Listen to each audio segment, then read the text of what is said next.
What is going on, guys? Predator458 here, and welcome back to my channel. Today we're back in World of Warships, and we're back in the Nagato. Unfortunately, it is another replay. I'm very sorry. I really am. As I was saying in the other video, it's not that I've stopped recording my games live, because I absolutely haven't. But often what happens is, like, I'll start playing a game, things won't be going very well, so I'll stop the recording. Or, you know, I don't record my first few games normally because it takes a bit of time to get back into the swing of things. I mean, as you can see, this game has been going on for nearly 6 minutes. I've got 2 hits. So I did start recording this game, and eventually I was like, no, forget this. I can't show this. But then things started to come together, and we get a Citadel and 3 hits on the Wyoming for 25,000 damage. So I've rather been enjoying this Nagato, to be honest. Has quickly actually become a favorite of mine. And we've got this Omaha at 6.6 kilometers. We fire a full broadside, 3 Citadels, a single hit, and we get devastating strike. Now, the Nagato, or whatever, like American Battleships, is more of a brawler than sort of a sniper, as I said in my first video of this ship, which also was a replay.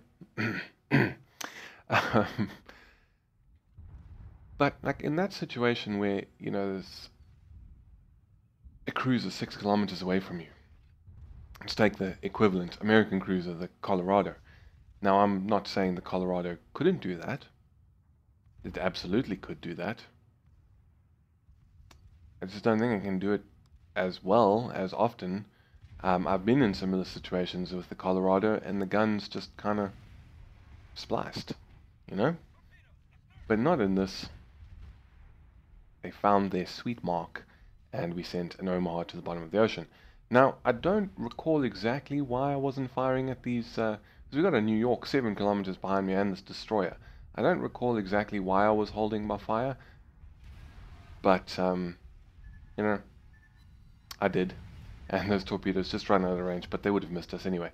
But we've been set on fire by, what is that, the Miyoko, I think it was, and we've also taken incoming shots from a Pensacola. Now, unfortunately, the Nagato just seems to catch fire and burn a lot more than other ships. Now, I know, and we've now got a second fire going, so we're going to hit that repair and we're going to heal up. Now, I know that you know, obviously, what I'm facing here, a Pensacola and a Miyoko, those are armed with 8-inch guns, which have a higher chance of starting fires, and they also do more alpha damage, and we didn't have a good salvo there. But even compared to, and this cruiser's, this destroyer's determined, but we got another Omaha who's closing into stupidly close range with us. I don't think we're going to get the shot here before he goes behind the mountain. So we're going to hold our fire. We turn a little bit, and there we go, fire again. And you know, that slight turn was enough to throw the torpedoes off. But even compared to New Mexico or Fuso or Colorado or North Carolina, when those go up against these cruisers with 8-inch guns, they just don't seem to burn as much. So we fire everything at the Omaha, Citadel, incapacitation, and that is our second kill of the match. Now this Miyoko is 11.8 kilometers away, unfortunately is hugging the border, so I am beginning to turn away because I don't know if he plans to stay on it or if he was just turning around. Doesn't look like he's going to hump that border. But we're going to switch targets. I think we switch targets to this Pensacola now, who's got 20. There's some torpedoes coming in from the Miyoko. He's got, what's that, just under 25,000 health, 24,800. We fire everything. He's less than 11Ks out, and those are looking pretty good. And 2 Citadels. And we get devastating strike again. But we are on rather low health right now. We have 12,300 health. Miyoko has 30, he's on full health, and you know, he's actively watching us and actively maneuvering against us, so it's kind of very difficult to hit cruisers in this situation. We fire the 2 rear guns, and I think he just turns. Now, what I could have done here, he doesn't turn. I sort of, but I mean, they weren't the best shots from me. We're down to 8,800 now. I could have sort of charged him. Generally, what I like to do if it's just me versus a cruiser is close the distance. However, this player is, and we take 4,000 damage. We're down to 6,000, but we are healing. You know, one-on-one, I tend to close distance as quickly as possible, give them less chance to maneuver. Unfortunately, you know, this player, he's playing well. He's doing what he needs to. He's sort of trying to keep range and maneuvering when we fire. So I have no doubt that if I did turn and point the bow straight at him, he would simply turn away. And I mean, he is faster. We can only do 25, 26 knots. He can do over 30. So unfortunately, he would have likely just run away and kept distance. So I decided to head away from him and try and bring him closer to my team, because we got a destroyer, we got a Wyoming. I think there's a Cleveland here with us.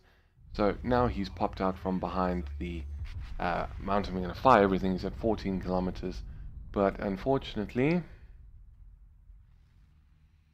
this is the frustrating part about fighting cruisers. It really is. You know, like, you know, you can stagger your shots and hope you get lucky, but you know, I tend to fire full broadside. I don't know if you guys do the same. I mean, both ways have advantages. Staggering your shots, you know, wider dispersion area. If he does maneuver, he'll run into some other ones. And here we are going to stagger some shots just in case he does stop or he speeds up, whatever. But staggering your shots has disadvantages. And there we get another citadel.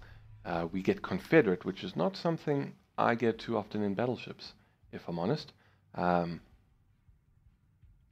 But, you know, I also find that when you stagger your shots, that first shot is bang on target, you get a citadel, and then the rest miss. So if you had gone full broadside, you may have gotten a kill. So, you know, to each his own. But anyways, I'm going to stop the replay here, because unfortunately nothing much else happens from our side. I don't think this Wyoming and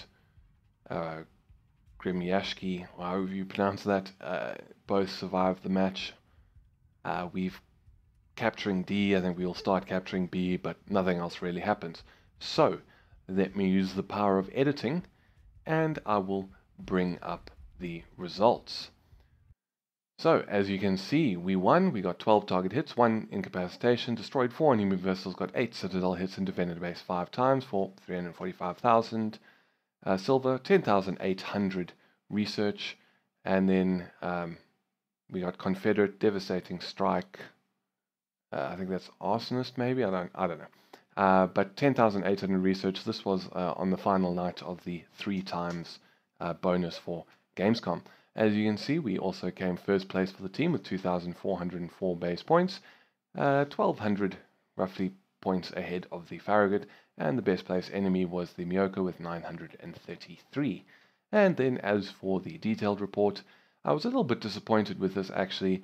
What was that, 7 or 8 citadels, whatever it was, and only 107,000 damage. However, I mean, that is 20 hits. 20 hits for 107,000 damage is not bad. We then also did 2,160 damage with our first shell type secondary, and 1,346 for our second shell type secondary, whatever the hell that means. But the Nagato, I'm really enjoying it actually.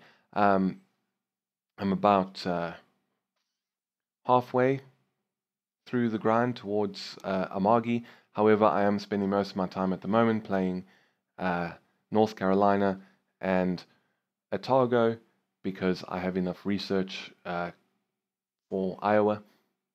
You know, I've got about 140,000 on North Carolina itself. Got a little bit of free experience, so I'm just trying to play the North Carolina more and bring down the amount of free experience that I'm going to use. So hopefully I'll have some left over to get some upgrades for Iowa when I get it. Unfortunately, the biggest hurdle I'm facing is Iowa costs $15 million to buy, and as of tonight, I think I'm on 11 million maybe. So I'm playing those two ships, specifically at Targo, because it is premium and does earn quite a bit of money when you have a good match.